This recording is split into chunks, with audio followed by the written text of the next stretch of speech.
Assalamualaikum warahmatullahi wabarakatuh. Terima kasih kepada Bapak Ibu semuanya yang telah mengklik video ini. Syukran jazakumullah khair untuk antum semuanya. Semoga kita selalu istiqomah di dalam agama Islam dan selalu dirahmati oleh Allah Subhanahu wa taala. Amin amin ya rabbal alamin. Bapak Ibu semuanya, di dalam tayangan video ini kita bukan bermaksud untuk mengadu domba, tetapi tayangan video ini agar kita lebih berpikir untuk memilih pendidikan anak kita. Bukan karena hanya ponpes tersebut megah, tetapi lihatlah keilmuan yang diajarkan kepada anak-anak kita. Di video ini ada santri Al Zaitun yang pelanga-plongo melihat penjelasan santri di luar Al Zaitun.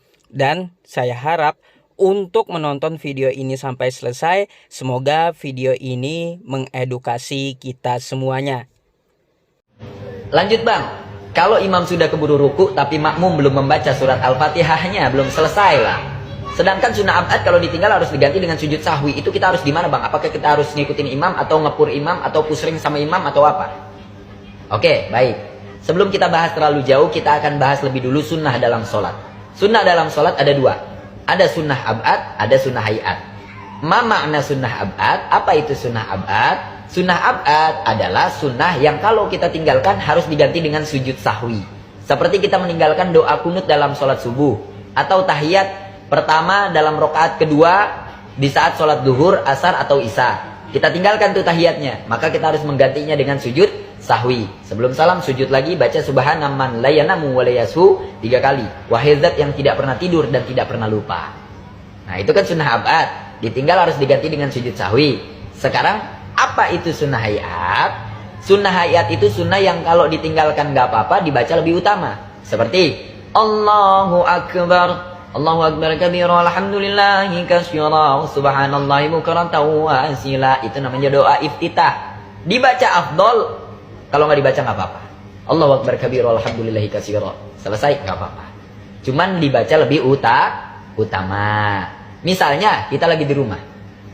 Kita lagi takbir, Allahu Akbar, tiba-tiba ada tamu. Assalamualaikum, Assalamualaikum. Apa yang harus kita lakukan? Batalkan atau teruskan sholatnya?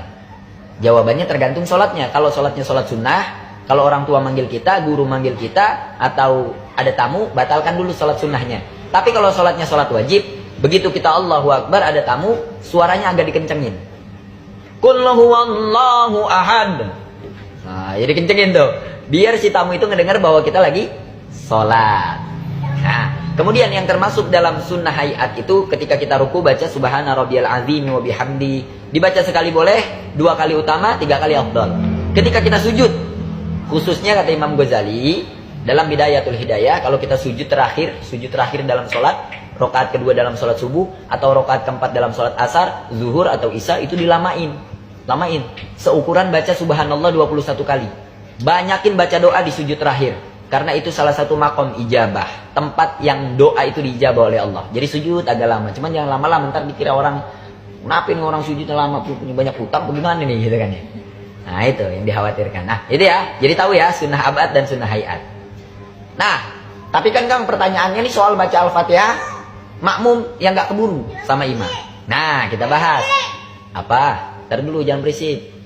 Makmum itu ada 2. Pertama ada makmum muafik, kedua ada makmum masbuk. Jangan berisik. Makmum muafik itu makmum yang ketika dia menjadi makmum dengan imam, dia punya cukup banyak waktu untuk membaca surat Al-Fatihah sebelum imam ruku. Itu namanya makmum muafik. Jadi begitu imam takbir Allahu Akbar, kita juga ikut takbir Allahu Akbar. Nah kita ini makmum muafik. Ada lagi makmum masbuk. Makmum masbuk. Imam udah waladhdallin, udah ruku amin, ruku imamnya, kita baru takbir. Kita Al-Fatihah belum selesai, imam keburu itidal dan sujud. 2 rukun. Nah, itidal, sujud. Nah, berarti kan kita ketinggalan nih. Apa yang harus kita lakukan? Maka kalau kita menjadi imam masbuk, makmum masbuk, makmum yang datangnya telat, ikuti imam.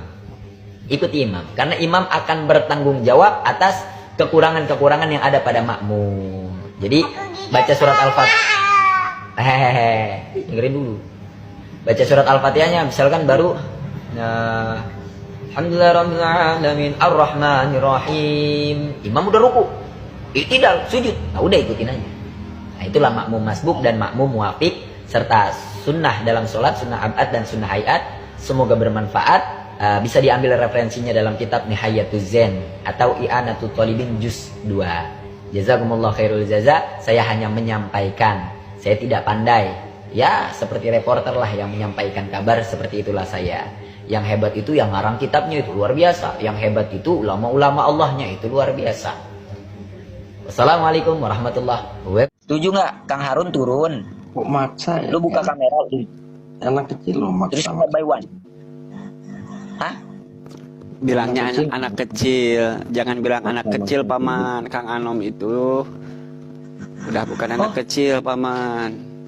Gua anak kecil, gua udah punya anak. Mas, iyalah anak kecil yang punya anak berarti.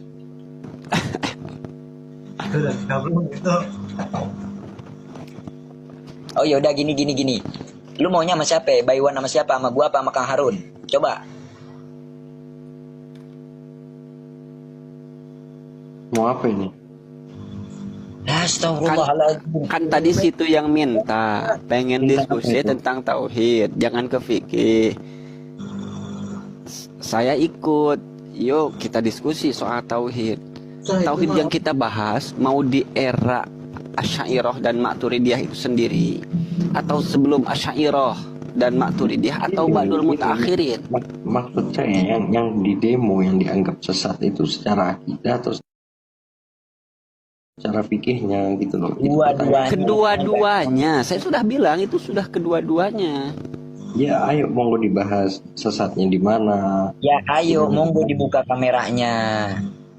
Lagi kamera anak kecil apa? Gini aja deh, gini. Saya kasih nomor WhatsApp pribadi saya, bukan WhatsApp admin langsung. Kita PC. Kita PC. Buat HP bang, nyimpen nomor lo buat HP. Aduh, kita turun. Aduh Kang Harun turunin aja ya, pusing, naik darah saya. Boleh. Lu nggak danta lu. Duh, hampura. Ada yang lebih ini nggak sih? Ada yang lebih hebat dari dia nggak sih? Al Zaitun tuh. Jadi gini Kang Anom. Pusing saya Kang Harun jadinya nih. Aduh, ya Allah ya Rabbi. Ketika seseorang mengatakan bahwa fikih itu syarat akan khilafiyah, boleh punya anggapan seperti itu, boleh.